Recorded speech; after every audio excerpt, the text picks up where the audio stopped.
Welcome to the PLA podcast. Love having you here, Melanie. One of my favorite people. And Andrew and I, when we were figuring out who we should have as guests, we were like, we have to have Melanie.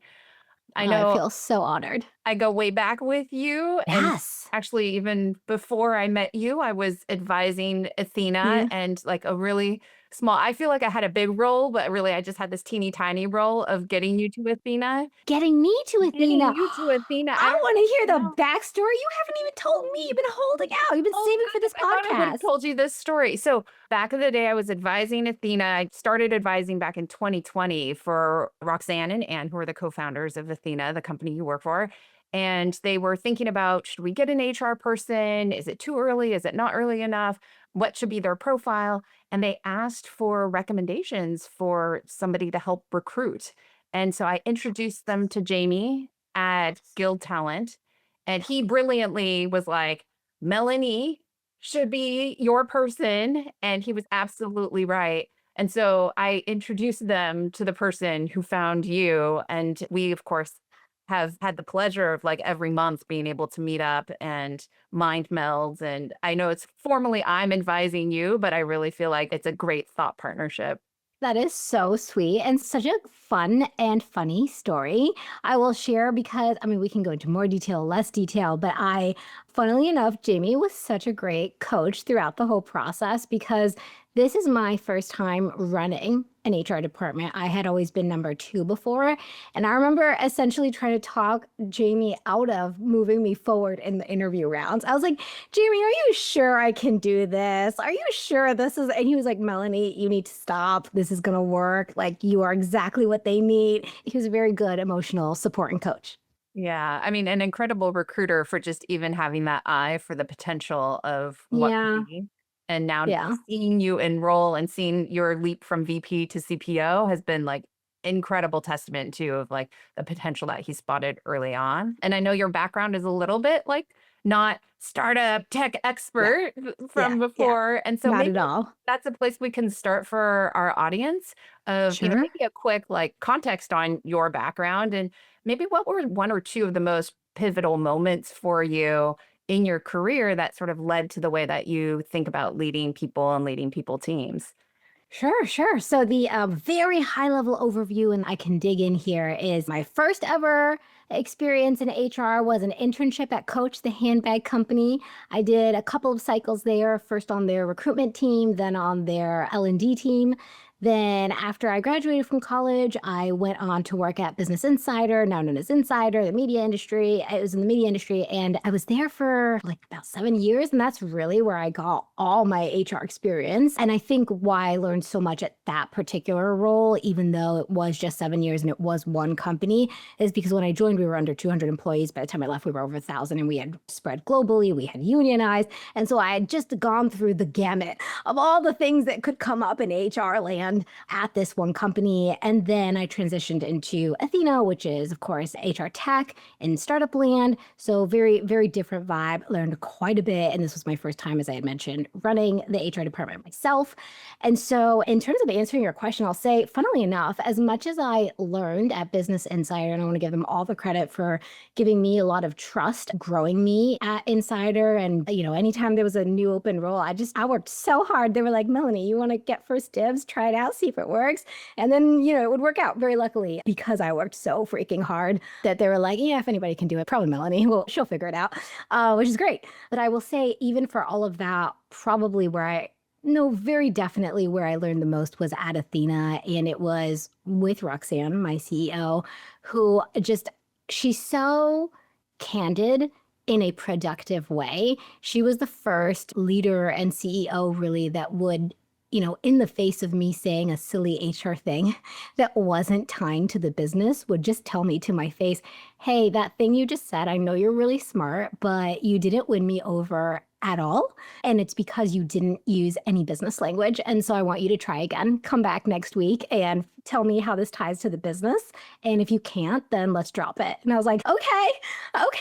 And, it was just so helpful because I had someone telling me what was wrong instead of just dismissing me and assuming I was dumb and never giving me a chance again. So that's probably what made the biggest difference in my career, is just having a leader who told me to my face where I was falling short so that I could have a fighting chance at doing better. That's incredible. There's two things coming out of that for me. One is be the person that is kind of that can-do person so that when Yes. the Yeah. opportunities come up and they're like, "Who could do this?" It's like, "Hey, Melanie, me, Yeah. I'm here, and give Yeah. me a shot." Companies love being able to have those profiles on the team because it's so much easier than having to go recruit and train and do that, just to be Yeah. able to say, Yeah. "Hey, there's somebody with potential." The other thing that I love, and I'd love to dive in deeper, is your relationship with Roxanne. What a first meeting to get that kind of stark feedback right up front during the interview process. But the two of you have this like very close relationship. It's also Yeah. public because you have a Yes. podcast together. Yeah. We're not recording, where people get to see the dynamic that you two have together. And I'd love to understand more of like, how did you develop this relationship with her, especially with a start like that? Yeah, yeah. I will flag. Whenever I talk about this, I feel a little bit bad because I do think my situation is unique. So, whatever I'm about to say, anyone listening in, figure out what version of that could be true for you. It's not going to be a one-to-one, and I acknowledge that. But I also fundamentally believe there is a version of this at every company for every person. At Athena, we're an HR tech company, and one of our key buyers is HR leaders. And so, understandably, early on, one of the things that Roxanne wanted me to do was to promote Athena to HR people, my network. And part of that entailed promoting resources that we would create for HR partners. And every company has this, your marketing team, will put together like top 3 trends that every HR leader should be looking at. And listen, for all the skill and expertise that our marketing team has, because they are just phenomenal, let me start with that. It doesn't change the fact that they're not HR and they don't know the HR experience. And so early on, Roxanne would ask me to promote certain things. I would read them and I had to say to her really honestly, in a kind but direct way, I don't want to put my name next to this. I don't stand by this. I actually do not think that's good advice and I don't want to give it. And Roxanne, to her credit, did not get defensive, did not tell me I was wrong. She said, in a more polite version than this, if you think you can do better, go make it happen. And so I said, okay, give me a shot, put me in, coach. And I started writing a couple of resources and they started going viral.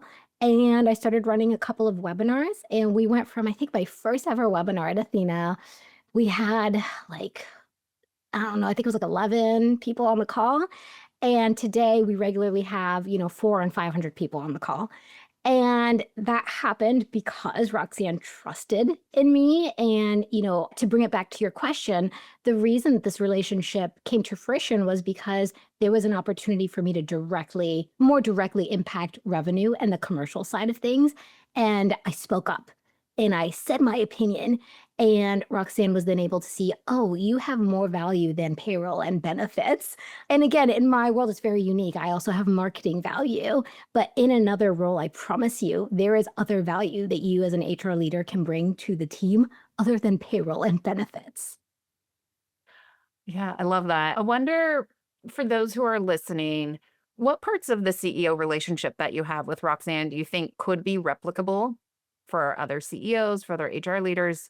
And what parts do you think are just you lucked out and you got a Yeah. Roxanne who will be forthright with you from the very first conversation? Maybe I don't have enough empathy here. Let's start there, okay?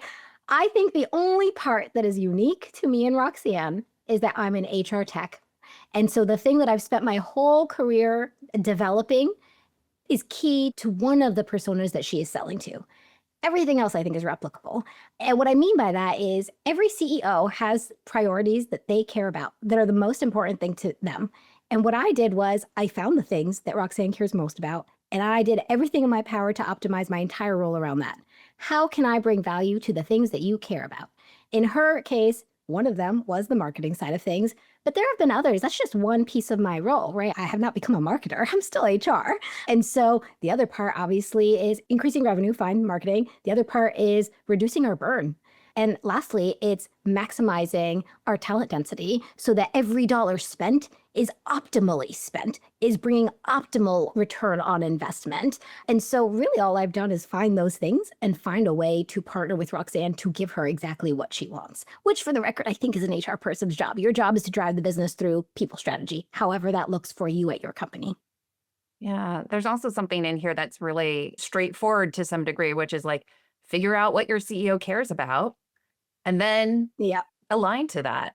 Right. And for the record, you already know two, maybe you know three. Every CEO cares about increasing revenue, reducing burn, and making sure that every dollar spent is optimally spent. Like these are not unique things to Roxanne. I will just throw out there. I'm sure there's a unique thing for every mission, every company specific product, but those three things, they don't change company to company, unless maybe if you're working at a nonprofit or something.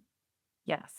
And the thing that if anybody's listening and not watching the video on this is that like as Melanie was listing out like those three things, Andrew was making a sign of like money. All of these things Money. are around optimizing money. And I think that Yes. is right. And sometimes as HR leaders, we're optimizing around the empathy or the people or the happiness Yeah. or the productivity. And at the end of the day, even those all play into the Sure. equation for a business, like businesses are there in order to continue to run, they need to run profitably eventually. The money equation is really important. So CEOs have to think about it. Totally. I think about that with like performance management, for example. I say this with empathy too. Like I've been that HR professional. I'm sure that sometimes I still am that HR professional, but I see a lot of HR professionals pushing for the right things in the wrong ways. So we need to move quickly to terminate this person. But they use arguments like they're toxic. They make everyone feel bad. They're rude. They don't follow the rules. They keep breaking policy. That's not really what your CEO cares about. What they care about is I just took a look at our quota attainment last quarter and we fell short by 50%. And you want to know why? When I did some digging, I found out it's because this product person didn't do this thing because that person was an asshole to them. And they just stopped talking to each other and they missed communicating about this key product, that feature that we didn't create. And therefore we lost out on all these sales. Or it's because, you know why? Because the marketing team is not open to feedback. So they're building pipeline, but it's crap pipeline that the sales team can't turn into actual business. But you know what? We never dealt with that because you love this marketing person because they created so many MQLs, but they were crap MQLs, but we're not acknowledging that, right? That your CEO cares about. They care if you missed quota. They will always care. So it's the same thing, right? This person is not the right person for the team, but the argument that you use can center around, what is right, the human experience, or it can center around what is essential for the business to meet its goals. Melanie, I'll jump in. I think it is so fantastic that you're calling out this trap. Just this morning, we had a live People Leader Accelerator, Thursday gathering, and we were talking about this imaginary list that many HR people have in our minds of all the things that all good companies do and all the things that all good HR functions do. And that's this trap of a long list of programs and projects and priorities that often does not sync up with what our organization needs most right now. And so the skill to build, and I'll say it directly, I think you're touching on it really strongly, is diagnosing what the org needs and what our key stakeholders care most about. And then we work on those things rather than this imaginary list of things that we feel like we need to check the box to deliver on. Totally. I will say, I was talking to somebody the other day around like, oh, HR people need to lean into the business case, they need to have a business forward mindset. And the person was like, yeah, but I feel like every HR person has heard this a million times, but it's not changing. So what's the problem? Because clearly it's not communicating this thing. I like sat with it for several days. I was like, why? You're right. Like, I don't think I'm saying anything new. I don't think I'm saying anything that people haven't heard, but it's not changing. And I think what it is, to be honest, is that one, the most brutal version of this, again, I say it with empathy. I've been this person, probably still am this person to a certain degree. When you tell an HR person, don't follow the HR playbook, look at the business and diagnose what it needs and create from scratch, customize.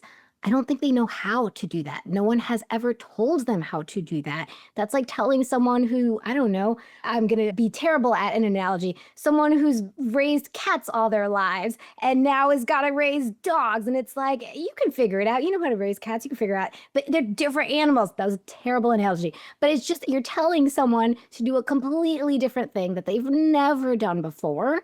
And that's hard. And the second thing is, I don't think that HR people are given a proper fighting chance. The other day, for example, I used the term gross margin when I meant profit margin. And a CEO that wasn't Roxanne and that I hadn't built a relationship with would have been like, wow, you're an idiot. And you don't know what you're talking about. And I now doubt everything coming out of your mouth anytime we're talking about commercial. Roxanne, very luckily, my CEO said, Melanie, let me pull you aside for a second. That was the wrong term. Let me explain to you why. And let me explain more importantly why it matters that you use the wrong term. And it was great. I was like, yep, thank you for calling that out. I'm a little embarrassed, but mostly I'm relieved that you said the thing to me so that I now learn and I don't keep saying the wrong thing. But no one is actually educating HR professionals. No one's giving them opportunity by saying, like, go in, you're going to figure it out. You're going to make mistakes. I want you to know that I know you're going to make mistakes, but the expectation is you're going to have figured it out by the end of the quarter, right? Like there's not that wiggle room and grace for an HR professional to grow. Especially in smaller organizations, like a lot of venture-backed startups that we have spent time around, right? If you're the head of the function or of a 1 or 2 person function, who are you learning from?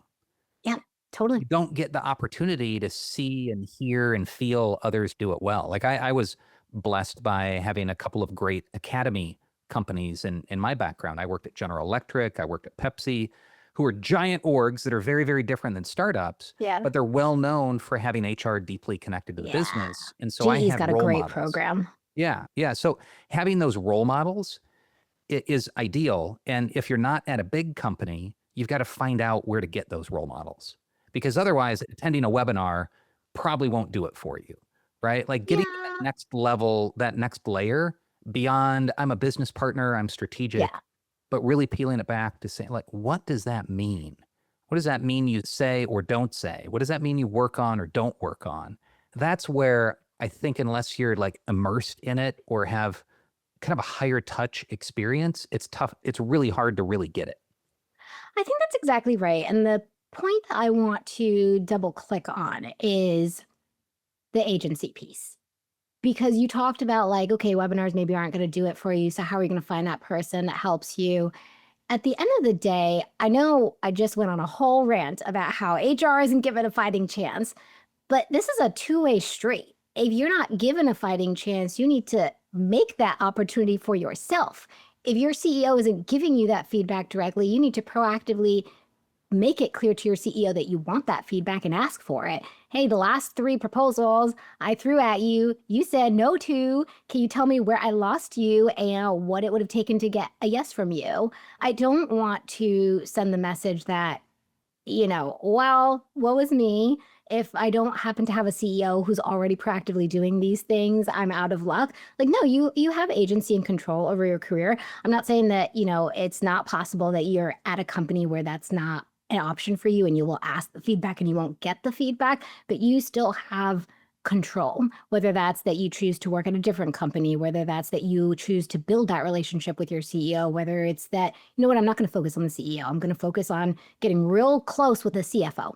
That's where I'm going to start. Like you can build your muscle in different ways. I don't want anyone to feel disempowered. And the last thing I'll say on this, because I could go on, is embrace the discomfort and remind yourself that the things you know today, you didn't know 5 years ago. And so there are a lot of things you're not going to know today. It doesn't mean that you won't know them in 5 years. And it doesn't mean that you are dumb because you don't know them. It means that you're on the beginning of your journey.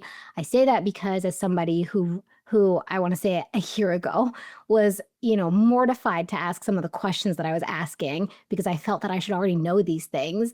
But I knew that if I didn't ask them, I would just continue to not know.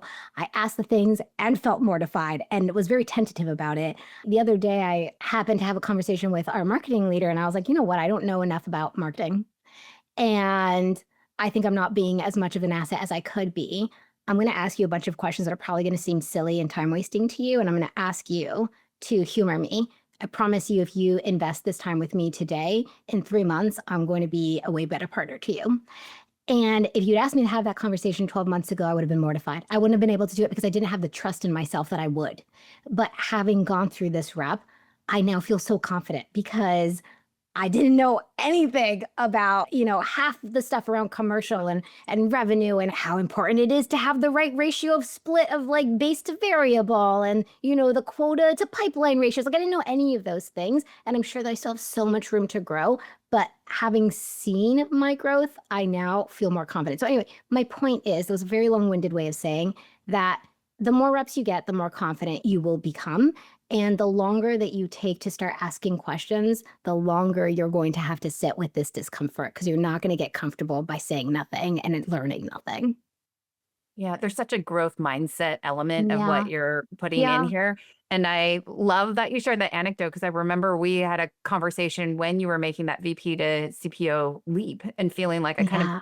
should know all this Totally. stuff already. Like, why don't I Yes. know all this stuff already? Yeah. I was As mortified. opposed to the reframe of, hey, Roxanne, or hey, other, executive on my team, I actually really want to learn a lot more about the business.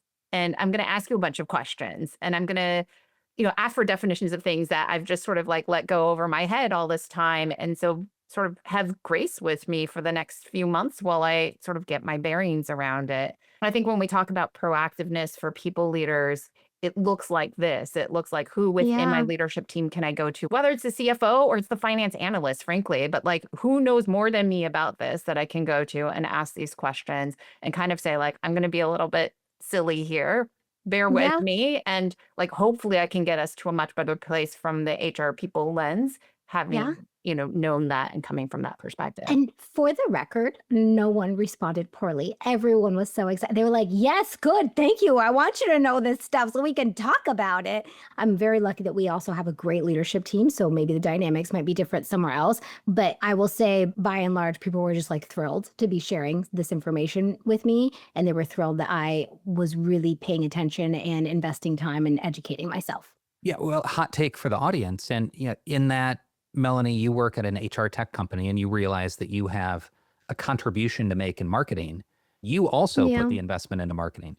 And for our listeners that may not be at HR tech, that their impact might be in revenue or might be in cost control. My encouragement for the listeners would be go have a conversation today with your FP&A director or manager. That's financial planning and analysis. It's usually the number 2 finance person in a smaller mid-sized organization, and they're often involved in budget planning, workforce planning, headcount planning, anything involving costs and bonuses and pay increases.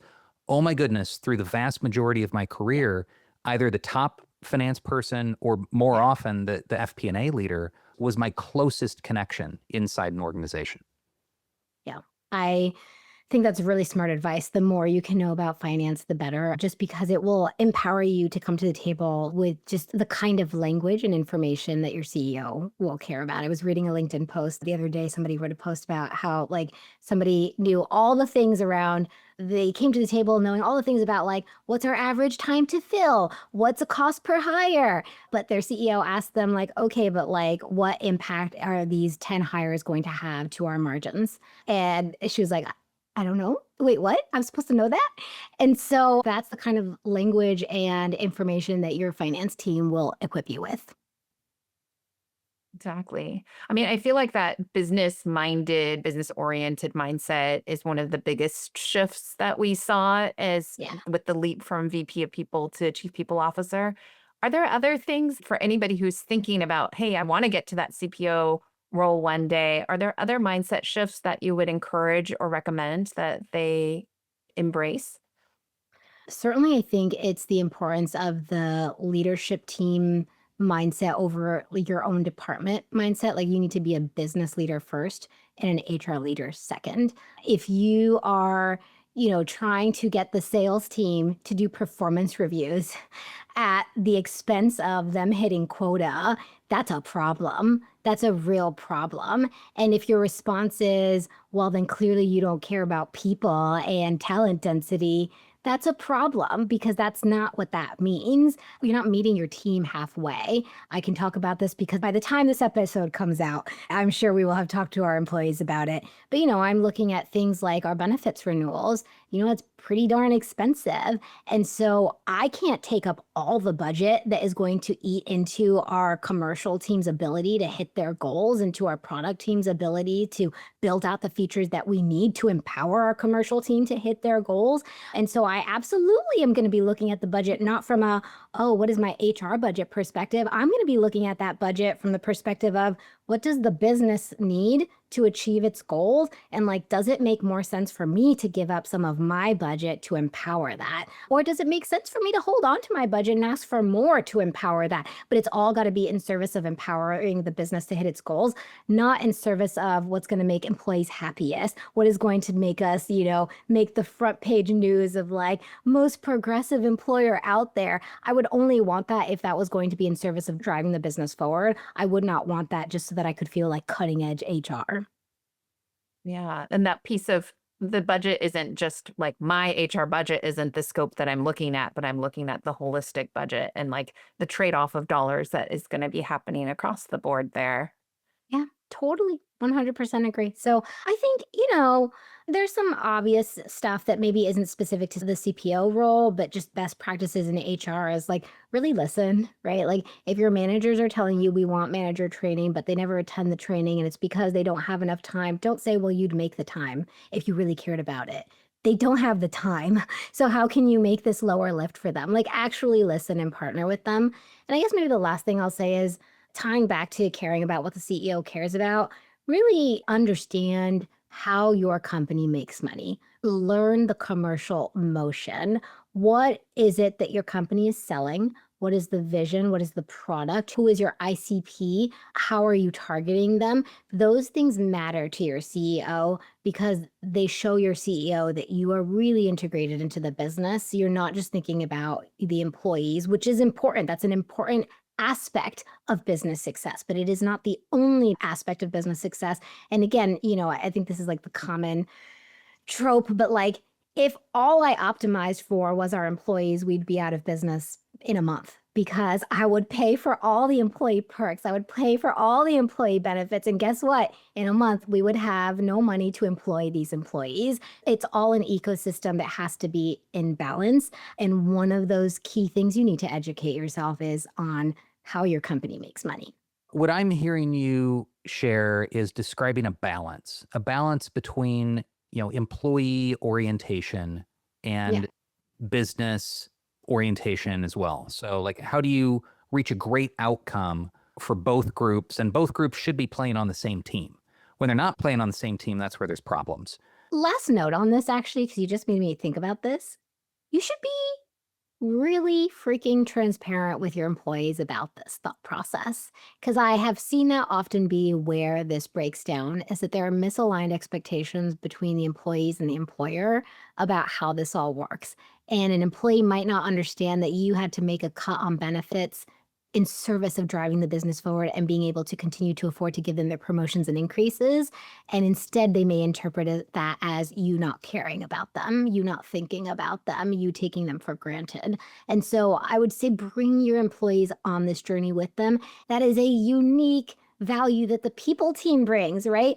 That is part of people strategy, understanding change management, understanding effective communication, understanding what motivates employees, vision setting, painting a clear picture and a narrative that you can stand by, coaching your CEO to say those things that they might think are not that important, but actually are and make a big difference, right? These are all elements that the people team brings to the table. I say that to say for anyone who's listening in and is feeling no, this has nothing to do with people. I feel so uninspired. This is not why I joined the people team. Those things don't go away. Those things are still there. This is just empowering you to do those things more effectively. You are going to win over your CEO and convince them to say these things more effectively if you can use the business language and the terms and lean on the priorities that they care about most.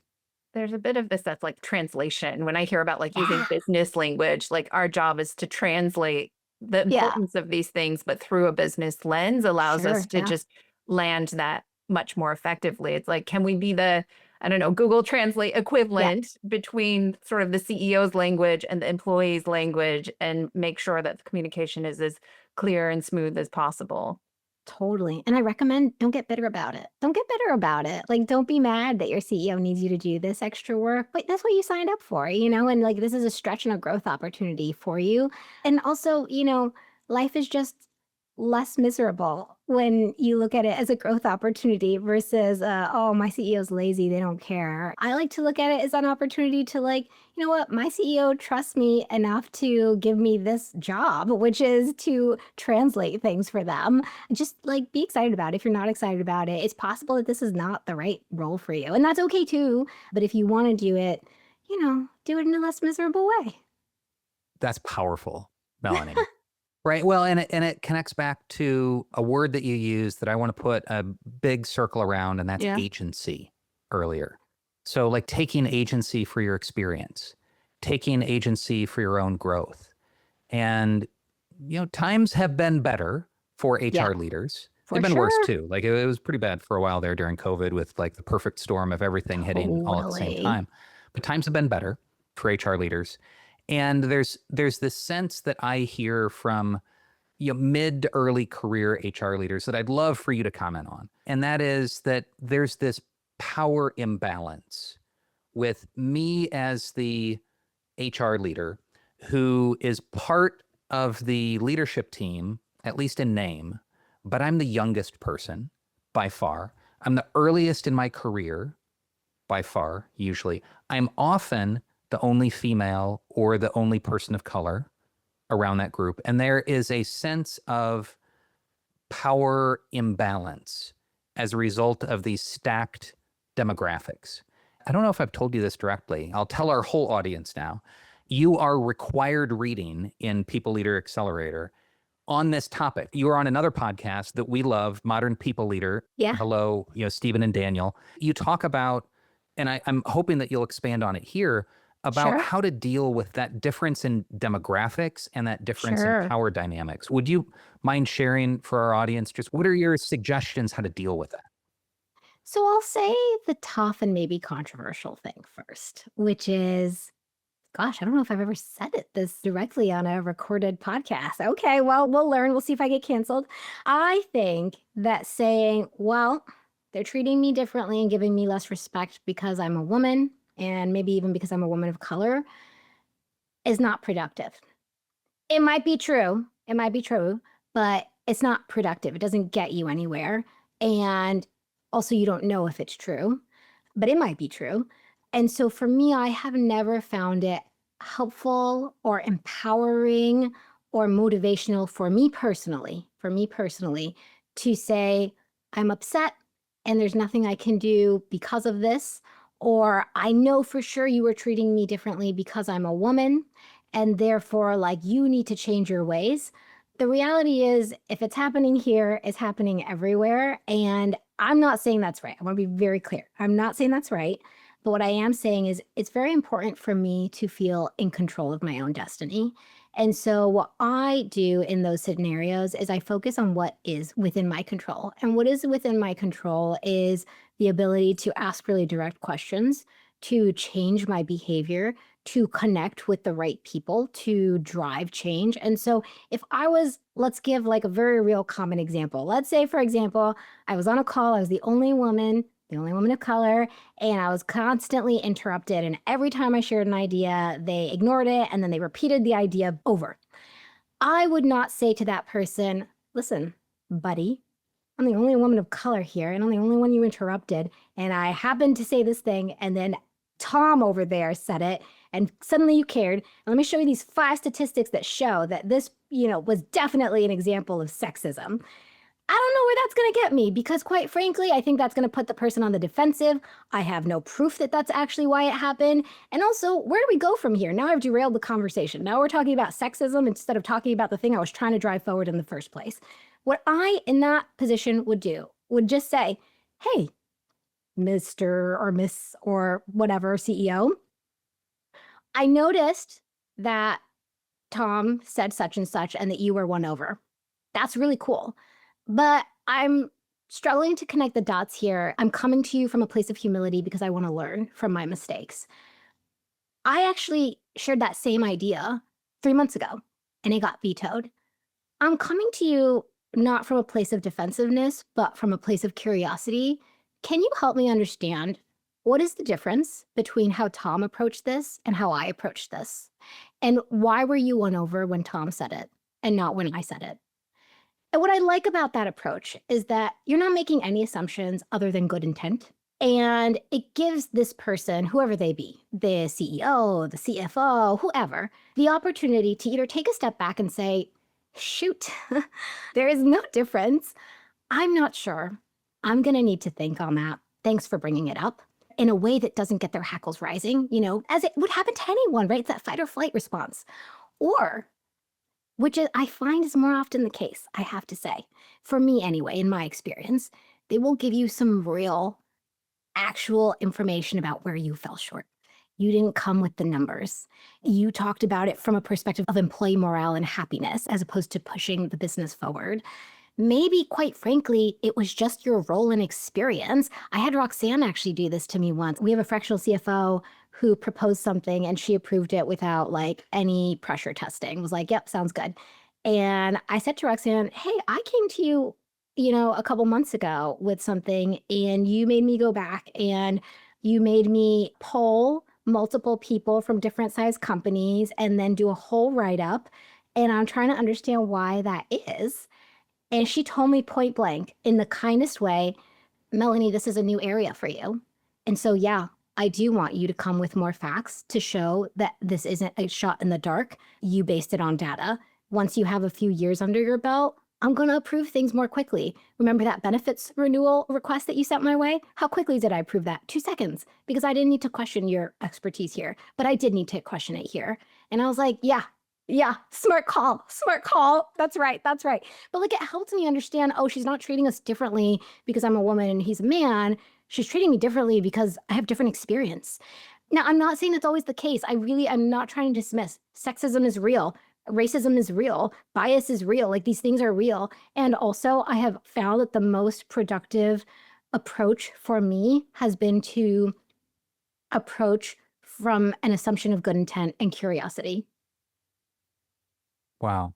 Thank you for sharing. And thank you for sharing actual words and actual language that some of our listeners who are in HR leadership roles where you might feel that you're being slighted in some way.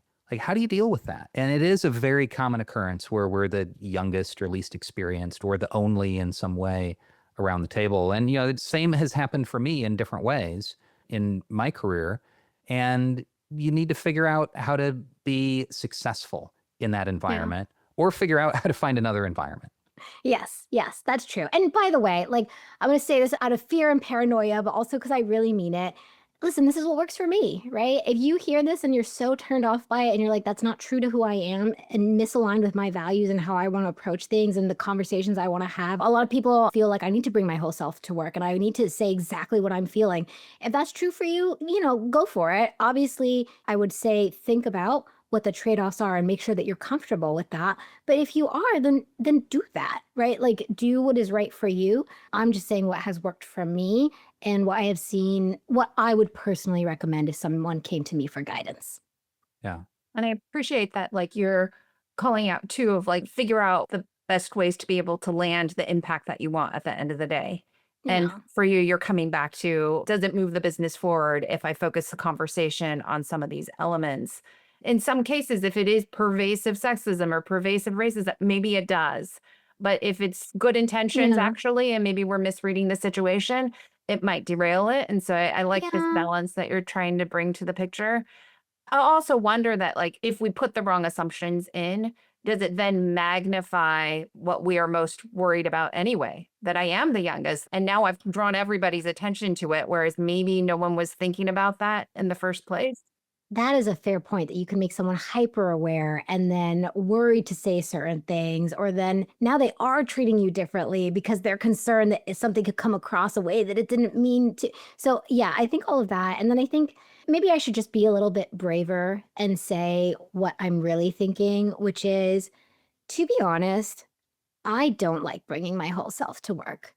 That's not what I come to work for. There are parts of my life and my identity and just my personal life I don't want to talk about at work. And I think that should be okay. Like, I don't want to talk about my sexual identity and race with my boss. Like, that's not of interest to me. And so that for sure impacts part of how I approach these things. And I think that's okay. And I think you also shouldn't force somebody else to talk about something that they don't want to talk about at work if it's not to do with the job. So, I guess I just want to create a space for like it being okay to not talk about a thing that feels overly personal to you. All that said, Melanie, one of the things I love most about you is that you're willing to talk about spicy things, that Yeah, you're willing to talk about them on mic, on camera. You're willing totally. to, have this conversation with us. What is it about you that maybe we or our listeners could learn from that makes you willing and able to have a spicy take and to take a stance that might not be full consensus? I've thought about this a lot because it's been a journey. I remember that episode that you're referencing that is now required reading, which is just so flattering and like mind blowing to me. Actually, as soon as that episode finished, I sent the podcast hosts, Daniel and Steven, a note and was like, I don't know if we should air this. Yeah, I was panicked. I'm a very high anxiety person. My sense is that it's less to do with like discomfort around topics and more to do with like the anxiety that it stirs up within me for days and weeks and months after. And I've just learned that if, some things cause me more anxiety than others, I would like to live a lower anxiety life. So maybe I just, separate the two. But anywho, I panicked for weeks and months and I waited for the episode to come out. And I was like, no, maybe they'll decide it was crap and they will put it out. And I think one of the things that has helped is just like practice and seeing that actually this vulnerability has turned out to be more helpful than harmful. I've found many people reach out to me afterwards saying, like, I was thinking that and I was scared to say it. And then I think the second thing is, and, funnily enough, I think this is, a pretty top of mind conversation in the news right now, is I think it's okay to have differing viewpoints as long as you approach with empathy, nuance, and kindness. And I try really hard in everything that I say not to make anyone feel dumb if they disagree with me or to feel wrong if they disagree with me, and to approach from a perspective of like, this is my perspective. This is what's worked for me. It might not work for you. It might not be true for you. And I find that that has helped me a lot as well because it doesn't make people feel like I'm attacking them because I don't want to be attacking them. And I'm very open to the possibility that I'm wrong and that 3 years from now, I will look back and think, what the heck was I thinking? And so, yeah, I would say that's been the most helpful is just getting in the reps, seeing that it's actually helpful, and then two, approaching with empathy, kindness, humility. I don't want to make anyone feel dumb because I don't want anyone to make me feel dumb or disrespected. So, though it's easier to say tough things when you are kind. That's a great takeaway. Let's say it one more time. It's easier to say tough things when you're kind. Yeah, Would love to get a few more nuggets from you sure. before we close. We have a short list of Yeah. what we call the accelerator round of questions, Melanie. And I'll try to fire them off quickly and get some bite-sized pieces of advice from you. So many people have learned from you with your public sharing on LinkedIn, so many followers. Where do you learn from, and what sources could you recommend for our audience? Yeah. So I always feel bad about this one because where I learn the most is always just like internally at my own company. I just observe. I observe our leadership team. I observe our employees. I observe the dynamics. Jess knows this because we have monthly check-ins. And I'm like, trying to understand the whys and the whos. I guess for anyone who loves reality TV, maybe it's a similar thing. You're kind of trying to understand these dynamics. But for people looking for actual resources other than just, sitting in like fly on the wall at Ethena meetings, I really like anything by Patrick Lencioni. The Advantage, really just like great. He's just got great ideas about how to build a functioning, effective, healthy organization. Obviously, Adam Grant, can't go wrong there. And then to be honest, this is maybe a departure from what maybe you're looking for, but I would caution people against sort of like deifying any one particular person or series. Listen to opposing opinions, listen to things that maybe you normally wouldn't explore, listen to a different podcast than you usually listen to, look at a different newsletter than you usually look at. Because even if you don't agree, even if you vehemently disagree, that vehement disagreement might actually help you better solidify why it is that you feel a certain way and why your approach is the right approach for you as a company. Sometimes you need to hear what's wrong to better understand what's right. So just like broaden your horizon. Don't stick to one person and be like, they know everything. They don't know it. I don't know everything. Nobody knows everything. So just diversify. Diversify. Well, how about one sentence of advice that you could share for our HR leader audience about how they can accelerate their career? Be open to the idea that you're wrong and that everything you thought you knew about something was wrong. Because guess what? It's a different world today than it was 5 years ago, 10 years ago. And so if you are still doing the same things that you were doing 5 years ago, you probably are wrong. And be open to that. That doesn't mean that you're dumb. It means that it's time to, refresh. I'm hearing growth mindset all over that. Like Growth continue to be mindset, yeah. curious. Yeah. Melanie, how could our listeners connect with you? Find me on LinkedIn. That's where I'm the loudest. You can sign up for my webinars. I do them monthly. I'm around. I'll reach out. Love it. Amazing. Thank you so much for your time today, Melanie. It's a pleasure as always. I always look forward to our conversations. And I know our listeners are going to be really excited to have heard this one. Oh, thanks all. Appreciate you having me.